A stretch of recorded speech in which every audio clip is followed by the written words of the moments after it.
There we go.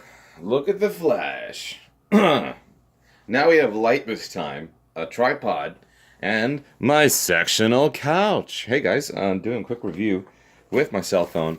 Today we have the Redragon Vera mechanical keyboard.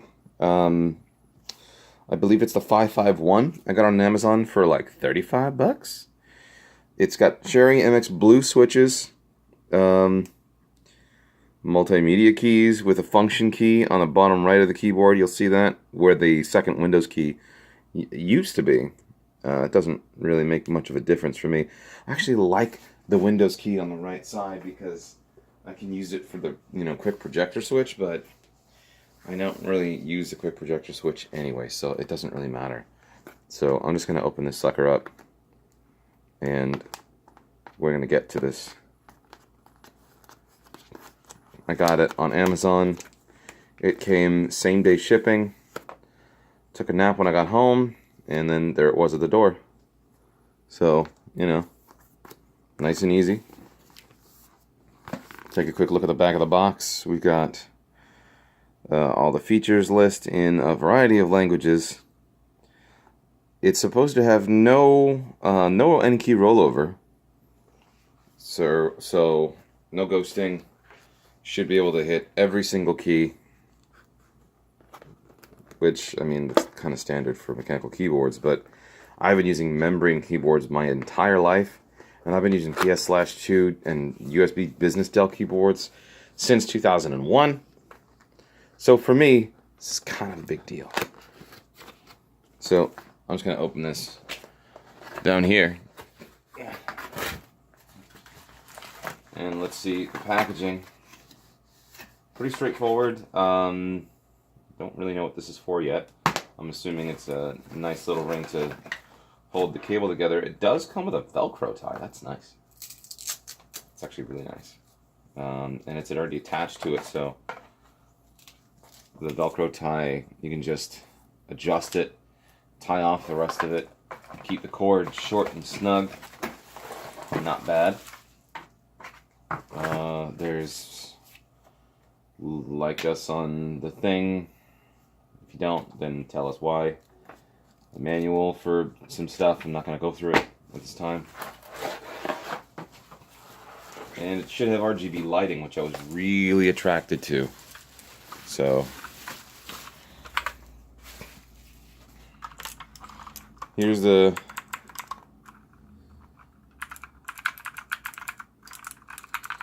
super clicky tactile. Sounds good.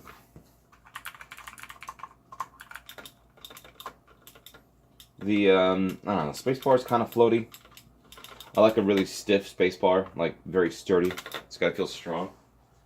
Not terribly happy about that one. Although, so let me grab the keyboard that I've been using forever. Let me find it. Alright, I found it. So here's the keyboard I was using. I guess reds would probably be the most, like the closest to what it should feel like. But the keyboard wasn't too floaty. It's pretty sturdy. I'd say this one probably the same, but I'll have to get used to. It's my first time with a cherry blue. It's probably louder than I like. I was thinking I was going to prefer the cherry blue over the cherry reds because of that sound, but I really didn't know what to expect. I need to get some. I'm going to PAX East this week, so I'm going to see if I can, I don't know, get a demo from one of the booths maybe on the difference between the different tactile switches. You can hear real close up how loud this is.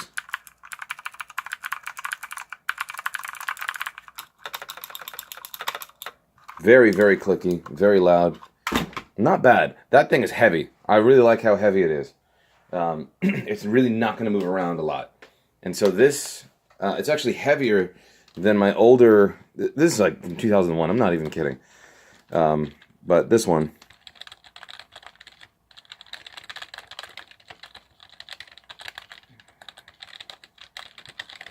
I think those would be, I think that might be reds. Maybe that'd be browns. Like that kind of sound. This is a membrane keyboard, so, you know, it's a standard issue.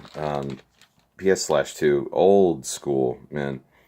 With ghosting and all that, you can't do certain things. Like, I like to play on the right side. I've moved away from that because games have not allowed me to remap some things. But when I was doing that, like, this was jump and this is crouch, and you couldn't crouch while moving up and forward at the same time. You had to, like, let go of one or the other.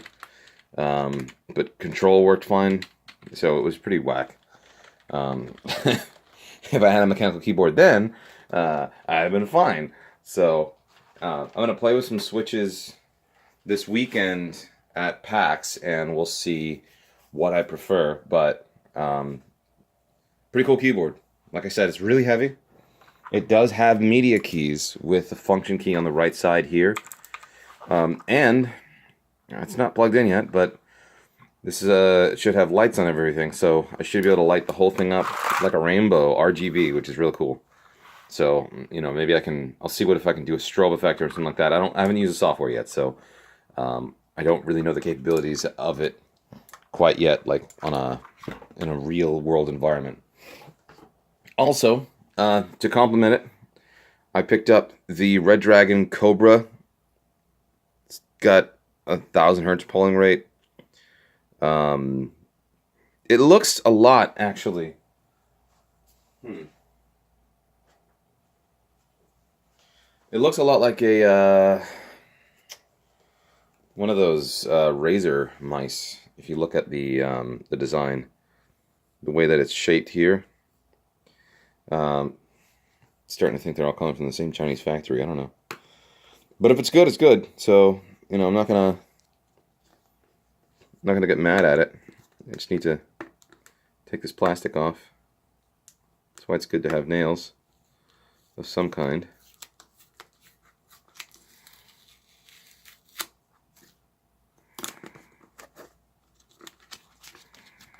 So the packaging's pretty cool. It's like a hard plastic case. You take that wrap off, and now you have, like, it just pops open. Am I missing something? Yeah. Oh. Yeah, it snaps on 3 sides. Oh. And here's the mouse and some plastic packaging.